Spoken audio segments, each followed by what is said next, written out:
Are you someone who likes to skip to the last page of a story to see how it ends? My daughter likes to do that. Drives me crazy. I prefer to be surprised myself. And if you like surprises, too, you might have enjoyed this surprise ending of the 16th and final chapter of the Gospel according to Mark. His version of the Easter story doesn't end with bright angels and earthquakes, zombies and special effects, as Matthew's Gospel does. His version of Easter doesn't come with barbecue fish and a miraculous bodily ascension into heaven, as the Gospel of Luke ends. His Easter doesn't even show us the risen Christ, whom in the Gospel according to John, Mary Magdalene at first mistakes for a gardener. Mark ends instead with nothing but an empty tomb and these 3 women disciples running away in fear. It's not a very happy ending. In fact, it was so unsatisfying that most biblical scholars think that verses 9 through 20, which appear in some Bibles, were just tacked onto Mark years later by editors who wanted to tidy things up a bit at the end. Now, the first verse of the first chapter of the Gospel according to Mark, in case you've forgotten, announces the beginning of the good news of Jesus Christ, the Son of God. That is what they say in the news business is a good lead. It makes a good banner headline. If you were sitting in one of those early Greek churches, like the church in Corinth where Paul writes this letter, you were probably thrilled to get to hear a story start out like that.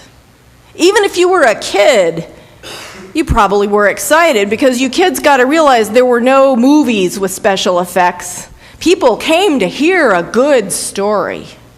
And this is often called the greatest story ever told. This story about the Son of God. That's going to make the tales of mighty Hercules awfully pale by comparison. The Son of God comes to earth. You got to be excited about the way it's going to end. He's got to rule the world, right? He's probably even going to come down with some great magic thunderbolts to kill that evil King Herod, you know. Maybe, if not that, at least chop off his head, because that's what King Herod did to John the Baptist. And then everyone will live happily ever after, with Jesus enthroned in Caesar's place there in Rome to rule the world. But no. The last verse instead says, "The women fled from the tomb and said nothing to anyone, for they were afraid." It's terrible. Jesus was crucified on a Roman cross. And the women who loved him and followed him up to Golgotha, that terrible hill piled high with human skulls, those women who had watched him die knew what they had to do next. I'm sure they weren't happy about it, but they knew what lay ahead. They had seen other political prisoners tortured and killed in that place already, maybe even their friends, maybe even members of their own families. Boys as young as 12, 13, and 14 were often crucified on that hill. So after the Sabbath ended, those women could go do their work, the job that we here today hire a funeral home to do.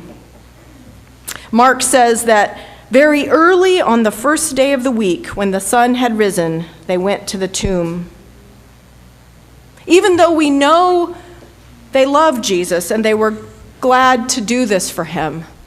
We have to remember this was an act of holy obligation, this bathing and anointing of his body. No rational human being would look forward to what lay ahead. I'm sure they didn't want to get up before dawn and go to the tomb on that first Easter. Maybe not any more than many of you wanted to get up out of bed and come to church today. Thank you, though. These women were actually complaining to one another, complaining out loud. Mark says they had been saying to one another, "Who will roll the stone away for us from the entrance to the tomb?" So sure, they were doing this job for him gladly. He had done so much for them already. But they probably would have preferred to do just about anything else that morning, but roll that boulder aside and reopen the tomb of their executed friend. Nobody wants to go there. Nobody wants to walk the way of the cross, even when we know it's the way to Easter. When we're faced with a terrible loss, it's just our human nature to want to find ways to deny it, to avoid it. When Jesus calls his disciples to take up their cross and to follow him, you have to understand their reluctance. There had to have been better paths to take.